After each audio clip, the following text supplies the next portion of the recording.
नमस्कार दोस्तों, मैं भूषण ठाकरे आप सभी का स्वागत करता हूँ संगीता इसमें।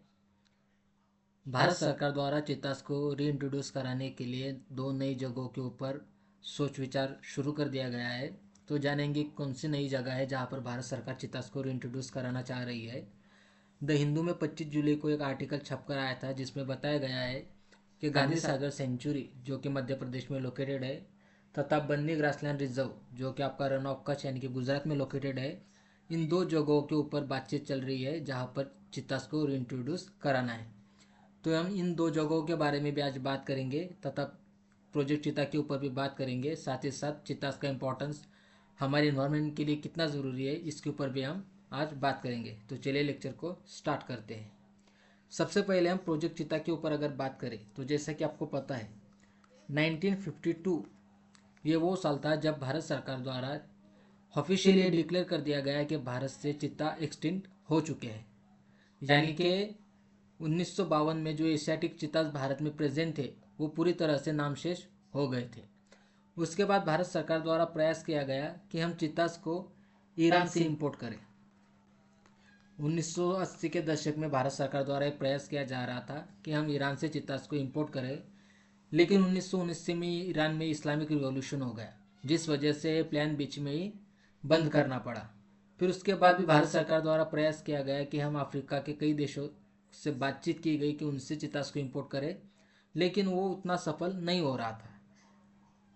आखिर में भारत सरकार के प्रयासों को सफलता मिली और सितंबर 2022 ये वो साल था जब भारत सरकार ने अफ्रीका कॉन्टिनेंटल के दो देश साउथ अफ्रीका तथा नामीबिया, इन दो देशों से चितास को इंपोर्ट किया। साउथ अफ्रीका से हमने 12 चितास को इंपोर्ट किया तथा नामीबिया से हमने 8 चितास को इंपोर्ट किया। तो कुल मिलाकर भारत में 20 चितास हो गए थे जिनको हमने कुनो नेशनल पार्क एमपी में इंट्रोड्यूस कराया था। इन 20 में से आपके 7 चितास की डेथ हो गई थी और 13 चितास बचे थे। लेकिन अच्छी बात यह रही कि इन 13 चिताज में से जो फीमेल थी उन्होंने नए कप्स को जन्म दिया और 13 कप्स को इन्होंने जन्म दिया। तो कुल मिलाकर अभी हाल ही में भारत में 26 चिताज है।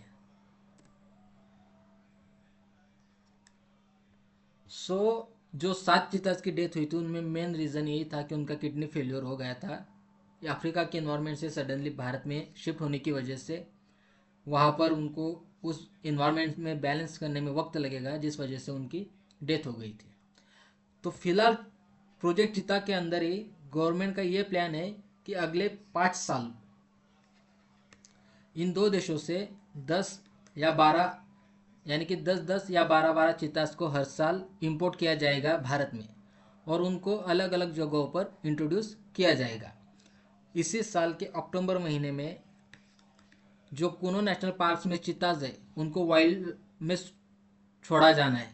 अभी फिलहाल वो अंडर मतलब अभी वो देख रेख में है।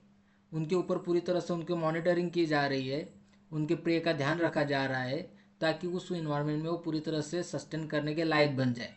लेकिन अक्टूबर महीने में उनको वाइल्ड में छोड़ा जाना है जहाँ पर उनको खुद ही प्रे करना होगा और खुद ही सर्वाइव करना होगा।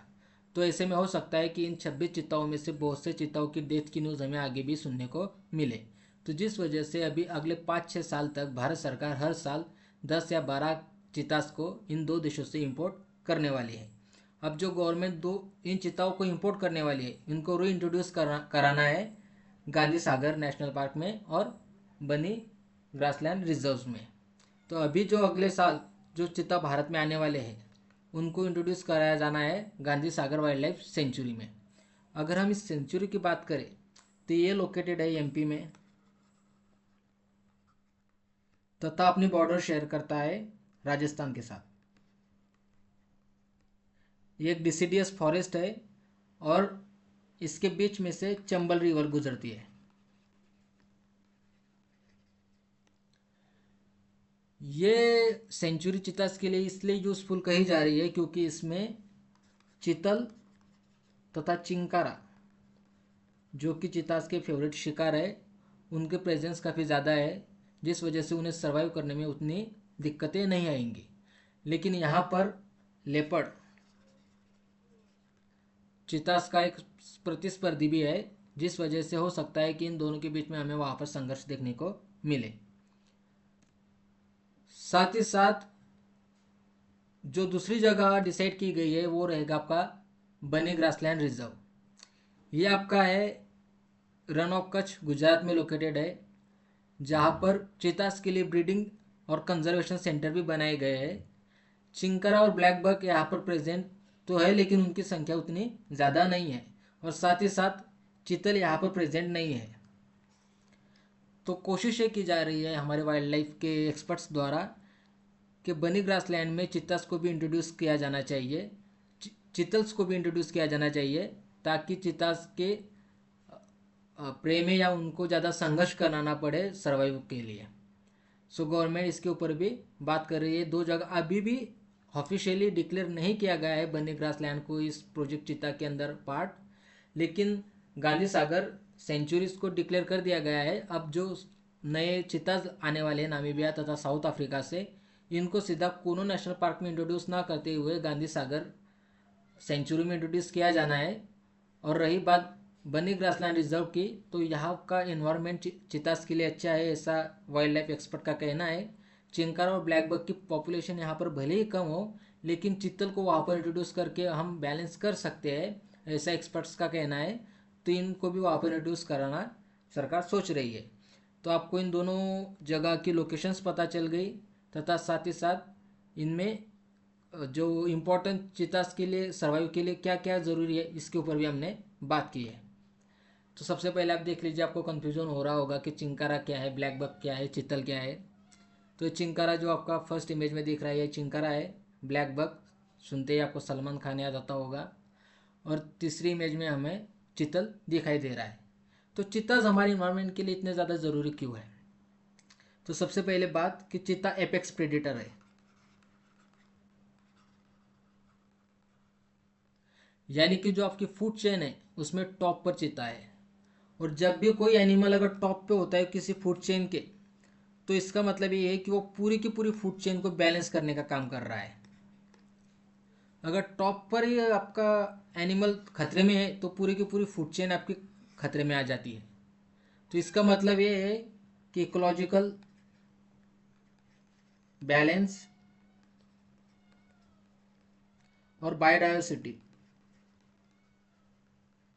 इन दोनों को मेंटेन करने का काम चीता करेगा।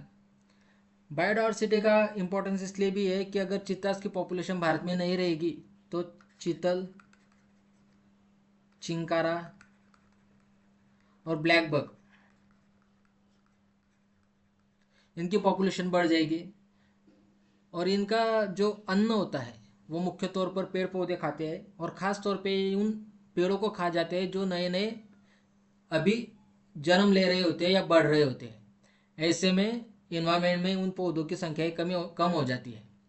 तो चितल द्वारा इनका प्रेडिक्ट कर कर जो प्लांट्स में डाइवर्सिटी है उनको मेंटेन किया जाता है, इस वजह से भी उनका इम्पोर्टेंस बढ़ जाता है। साथ ही साथ भारत में टूरिज्म और इकोनॉमी, इन दोनों के लिए चितास को हम इस्तेमाल कर सकते हैं। भारत में अभी सबसे ज़्यादा लोग टाइगर्स को देखने के लिए आते हैं, लेकिन चीता को इंट्रोड्यूस कराने के बाद चितास को देखने वाले लोगों की भी संख्या बढ़ती हुई हमें नज़र आ रही है। साथ ही साथ अवेयरनेस, एनिमल कंजर्वेशन के लिए हम अवेयरनेस पैदा कर रहे हैं चीता कंजर्वेशन के थ्रू। साथ ही साथ इनका इम्पोर्टेंस किस प्रकार से फूड चेन को मेंटेन करने के लिए है, इकोलॉजी को बैलेंस करने के लिए है, बायोडायवर्सिटी को मेंटेन करने के लिए, टूरिज्म से किस प्रकार से रोजगार निर्माण किया जा सकता है, इकोनॉमी को मजबूत करने में इनका किस प्रकार से रोल रहेगा, और अवेयरनेस फैला रहे हैं। तो ये था आज का हमारा लेक्चर। आई होप आपको ये लेक्चर पसंद आया होगा। प्रोजेक्ट चीता के बारे में हमने पूरी तरह से बात कर ली है। अगर आपको ये लेक्चर पसंद आया है तो हमारे चैनल को लाइक, शेयर और सब्सक्राइब कीजिए। Thank you.